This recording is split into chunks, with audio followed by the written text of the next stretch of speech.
पिस एकर्डनि उनावबो कनभिक्ट जायै मानसिखौ दा एनआईनि फानजारियाव हरफिननायनि खारना मा?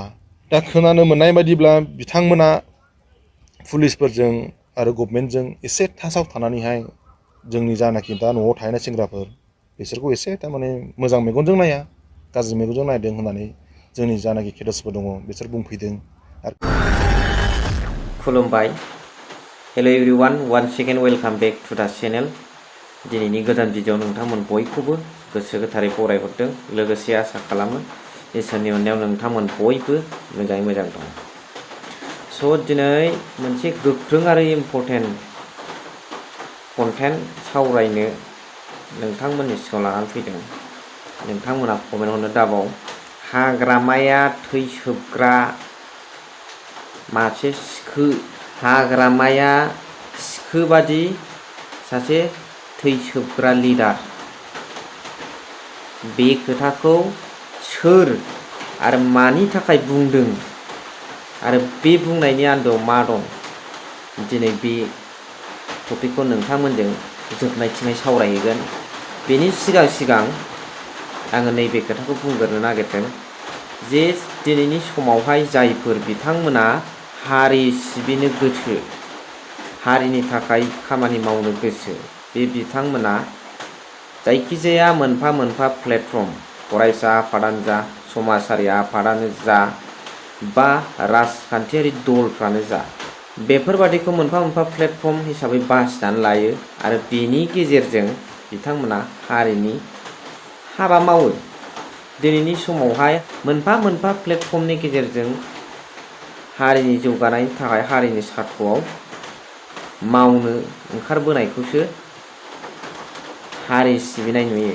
दिनै नों हारसिङै, आं हारसिङै, सोरबाया हारसिङै फंसे फंनै खोथा बुंलानाय, लेक्सार होलायनाय, बेखौनो हारि सिबिनाय होनो। हारिनि थाखाय थैस' थांस' जुजिग्राफ्रा जुजियोबो, आगजुनि लाइनजों थांनानैबो जुजिग्राफ्रा जुजियोबो, बिथांमोनखौ आं खुलुमहरो। दा सोरबाया बिदिनो बबेबा मोनसे आफादाव थानानै हारिनि थाखाय हाबा मावो। नोंनि सुस खालामनाय, नों बहा थानानै हाबा मावो जाथिनि सार्थ'आव। लोगोसे एमबाथाया जे दासिमबो गबोआखै, मानि थाखाय गबोआखै आरो बेखौ लानानै माखासे केडारफ्रा मा सावरायखो, बिनि सोमोन्दैबो नोंथांमोनजों एफा एफा सावरायलांनाय जागोन। बिनि सिगां नैबे भिडिअ क्लिप्सखौ एसे नायनानै लाग्रोदो।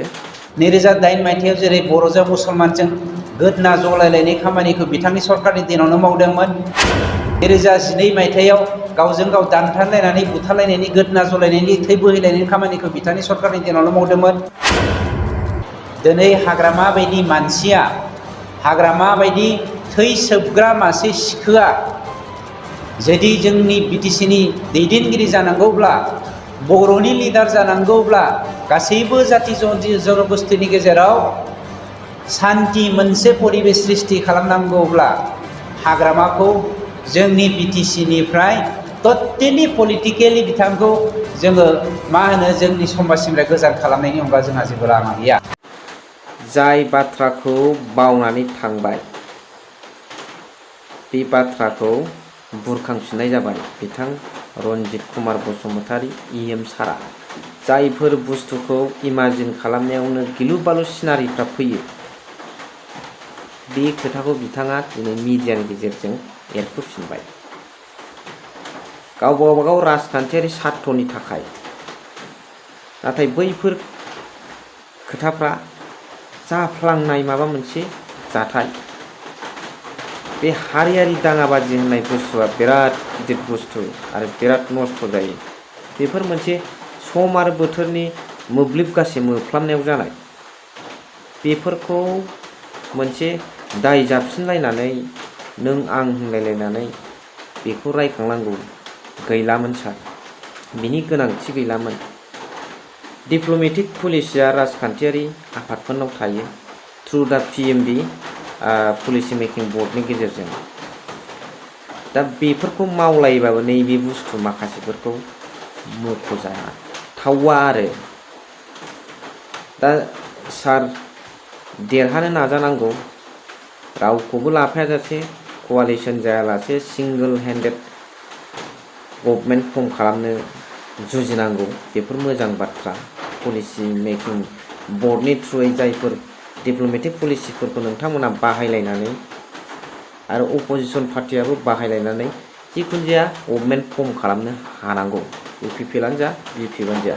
खिन्थु बिजेपि एजिपि कंग्रेस बायदिसिना जिएसपि बिसोर नङा दै बिटिसिआव मोननैनि गेजेराव मोनसेल'। दा बेवहाय डेभेलपमेन्टखौ लाबोनांगौ, पावारफोरखौ लाबोनांगौ। पावार गैयाबा जेने थेने खालामजायो। दा नोंथांमोना नाजायो ना हाग्रामा महिलारि सारमोना नाजायो? नाजानानै जेरैखिजाया जाथारनो। राजखान्थियारि रावफोरखौहाय जोंनि माखासे सुबुंफोरा फ्रम दा पलिटिकेल पइन्ट अफ भिउ माखासेया पुसिं होलायनाय, माखासेया डिप्ल'मेटिक पलिसि बाहायनाय, हाखराव खोलैनो नाजानाय, मोनसेया मोनसेखौ ब्लेम होलायनाय, अनेक राजनितिकनि माखासे रावफोर थायो। बेफोरखौ जों इसिबां खर' सानांगौ गैया। नाथाय हारिनि थाखाय माबा मोनसे खहा जाथावथाव बिनि सायावबा माखासे खोथा प्रस्ताबफोरखौ मिडियानि गेजेरजों दैखोलायनो हायो। दा जोंनि गेजेराव माखासे खौसेथिनि लेक अफ इउनिटि, खौसेथिनि आंखालावहाय माबादि जाथिया खैफोदाव गोलैनो थांगासिनो दङ नैबे भिडिअ क्लिप्सखौ नायनानै लाग्रोदो। जुदि हारिनि थाखाय जुदि मावनानै जुदि मेंबायबा आराम जिरायथों थाथों, खिन्थु जोंखौ दानसयथों। जों नासयजानायखौ बायो। जुदि मेंबायबा आराम जिरायथों, सानना जाहैथों, गभर्नमेन्टनिफ्राय जा मोननांगौ लाथों। आंहा बेखौ जेबो बुंनांगौ गैयाबो, आं मेगनबो साया। खिन्थु जोंखौ दानसयथों। पुलिसजों लोगो लानानै बा गभर्नमेन्टजों लोगो लानानै जोंखौ हेरेसमेन्ट दाहोथों। आं बेखौ खावलायो आरोखि। जोंथ' गभर्नमेन्टनि रिहेबिलिटेसन नांगौ होननानै जों दावहा नाङाखैना। जोंना स्पेसिफिक इसुस दङ, बर' हारिनि थाखाय इसुस दङ। जों बेखौसो नाजागासिनो दं दा लाबोफिननो। आं खावलायो रायजो राजाफोरखौबो, आइ आफा आदै मादै गासैबो बर' हारिनि दैदेनगिरिफोरखौबो जोंखौ दानासय, जोंनि लामाजों जोंखौ थाबायनो हो। नोंसोरबो नोंसोरनि लामाजों थाबाय, जोंबो जोंनि लामाजों थाबायगोन। थांखियाथ' मोनसेयानो ना, बड'लेण्डआनो ना।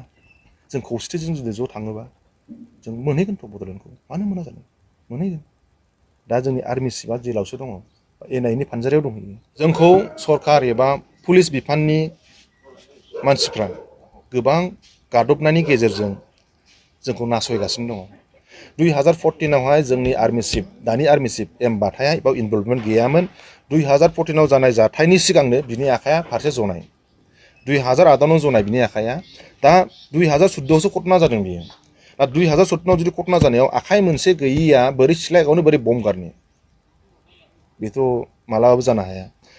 दा जोंनि जानाखि एनआइएनि जानाखि जाज दङ, बेबो बुंदों कि नोंथाङा जुदि हेन्डिकेपमारबा, जुदि नोंनि आखाइया 2014नि सिगां जुदि जमारदोंबा बिनि प्रमानफोर दं नामा होननायलाय जोङो जानाखि बे सवागाराव सवागार हस्पिटालाव जानाखि बे ट्रिटमेन्ट लादोंमोन बै समाव, आरो सिभिल हस्पिटालाव जा लादोंमोन, ओजों पाटनायाव जानाखि लादोंमोन, बेनि डकुमेन्ट्सखौ जोङो हरजोब्बाय। पिटिआर एग्रिमेन्ट बा पिस एकर्ड जाखांनायनि उनावबो जुदि दा बेबायदि फुराना केसाव लांनानै आरो एनआइनि फानजारियाव जुदि दोनहैफिनोबा, बे सोंलुखौ आङो जाय बिथांमोना कलमजों सिगनेसार होबोदोंमोन, एग्रिमेन्ट खालामदोंमोन, दा बे बिथांमोननाव आङो सोंनो लुगैयो बोरै जानो हाफिनखो।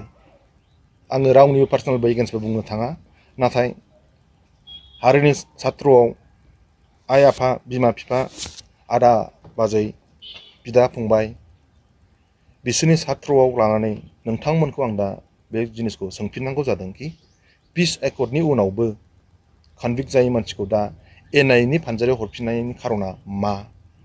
नोंसोरखौहाय दा रायजो राजाफ्राबो बे जिनिसखौनो मिथिनो लुबैदों कि एनआइ बे पिस एकर्डनि उनावबो मानो दा एनआइनि फानजारियाव पुरना जाथायनि सायाव बिजिरनायनि मानो सोहैफिननो मोनखो? जोंना बे बकब बिथांमोननि ग्रुपआ दा खोनानो मोननाय बायदिब्ला बिथांमोना पुलिसफोरजों आरो गभर्नमेन्टजों एसे टाचाव थानानैहाय जोंनि जानाखि दा न'आव थाहैनाय सेंग्राफोर बिसोरखौ एसे थारमाने मोजां मेगनजों नाया। गाज्रि मेगनजों नायदों होननानै जोंनि जानाखि केडेट्सफोर दङ बिसोर बुंफैदों आरो खोनादोंबो नुदोंबो प्रुफबो दङाखै माखासे जिनिसा बे आफादनिफ्राय जाय बिथांमोनहा थाखा फैसानि लबियाव थांदों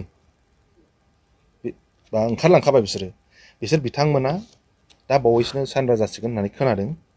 दा बिसोरनि सापर्टआवनो पुलिसफ्रा दा जानाखि जोंनि दा थालांबावनाय जों सारेन्डार जाया होननानै थानाय मानसिफोरखौ थारमाने बिसोरो एसे माबा खालामदों आरोखि माने प्रेसार। नोंथांमोना भिडिअ क्लिप्सखौ नुबाय बुजिनो हाबाय जाय थांखिजों NLFB बिथांमोनहा डिजिगनेटेड केम्पआव थानानै बर' हारिनि थाखाय खामानि मावगासिनो दंमोन दिनै मानिबा जाहोनाव थुबसा थुबसि खोन्दो मोननै गावनानै थाबाय। दा नैबे भिडिअ क्लिप्सआव होनायनिफ्राय बुजिनो मोनो मोननैनि गेजेराव गोरोबलाया आरो बै खाबुखौ लानानैनो गभर्नमेन्टनाबो एबा पुलिसफ्राबो बबेबा मोनसेखौ नासयनाय बबेबा मोनसेखौ लोगो लानाय आरो बिथांमोननि बुंनायनिफ्राय मोनसे गिख्रंथाव खोथा जे मोनसेखौ थुनजुलायनानै गब्र' होनो नाजायो नामा पुलिसफोरजों लोगो जाफानानै खोख्लैलायनो नाजादों नामा बेफोरबादि खोथा नैबे एम बाथा सारमोननि दैदेननायाव जाय दङ बिथांमोना सानदों जे जायफोर बिथांमोना बेनिफ्राय गावस्रानानै थांबाय बे बिथांमोना मालाबा आलादा नोजोरजों पुलिसफोरजों लोगो जानानै एरसन एरग' खालामगोन नामा बेफोरबादिया जालांनायनि जुदि चान्स दङब्ला बा बिथांमोन बुंनाय बादि एसे एनै जाथायफ्रा जादों दा बेवहाय हारिया जोबोद खहा जागोन। बेखायनो सारमोन बेफोरबादियावनो गोदोनिफ्रायनो गोबां लस जाबोबाय बर'फ्रा आं खुलुमनानै बुङो बेफोरबादि हारिजों हारि एरसनलायनाय नासयलायनाय बेफोरखौ दोनथ'जोबथारदो नैबे समावहाय जिखुनु जाया सोरहा सोर मा मावनो नागिरदों हारिनि सार्थ'आव माव नाथाय बिदि एरसन एरग' बिराद अयनाय जायो गोदोनिफ्रायनो जामबोथारबाय बर'फ्रा बिदिनो एरसन एरग'जोंनो आरो नैबे जोंना फेरेंगा साराबो माबा माबि खोथाखौसो रायखांबाय थायो बेफोरखौ एरखांलायनांगौबाथ' बाब फल'वार जायो। दा जियानो जाया मानो आं माखासे खोथाखौ रोंदा रों बुजिदा बुजि आंनि थौले मेलेमजों जा सौहायो बेखौ नोंथांमोननि सिगाङाव लाबोबाय। नोंथांमोना दा मा सानदों माखासे साननाय फिलिंसफोरखौ कमेन्टनि गेजेरजों फोरमायहरनो हागोन प्लिज। स' भिडिअखौ एसेखिनियावनो दोनथ'बाय। थेंक इउ भेरि माच फर वाचिं। लाभ इउ अल।